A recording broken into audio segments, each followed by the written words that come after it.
আসুন আসুন ইঞ্জিনিয়ার সাহেব, আসুন আসুন আসুন। দেখুন এই যে এই পুরো প্লটটা দেখতে পাচ্ছেন না, পুরো প্লটটার উপরে আমি একটা 4 তলা বিল্ডিং করব, যেখানে 3rd ফ্লোরে থাকবে আমার একটা বিশাল বড় গাড়ি পার্কিং এবং 4th ফ্লোরে থাকবে একটা বিশাল বড় সুইমিং পুল। এবার খরচা কত পড়বে আপনি বলেন? এই পুরো প্লটটা আপনার নামে আছে? না না, এখন আমার নামে নাই, তবে কিনে নেব। টোটাল কত খরচা পড়বে সেটা বলুন, বহুত দিনকার স্বপ্ন আমার।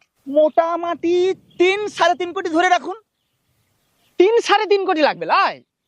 মানে 1 2 3, 3টা বানাইতে হবে। শুনুন ইঞ্জিনিয়ার সাহেব, ওই টাকাটা আমার রাত 11টা 11:30 নাগাদ চলে আসবে। টাকাটা অনলাইনে আসবে না ক্যাশ আসবে? না না, ক্যাশ আসবে না, ডাইরেক্ট অ্যাকাউন্টে আসবে। ও, কেউ পাঠাবে নাকি? না না, কেউ পাঠাবে না। আজকে ড্রিম 11-এ 3টে টিম বানাবো, ফার্স্ট হলে ওই ড্রিম 11 বালাই আমার অ্যাকাউন্টে ভরে দিবে। বোকা চোদা, ফালতু ফালতু আমার টাইমটা নষ্ট করা।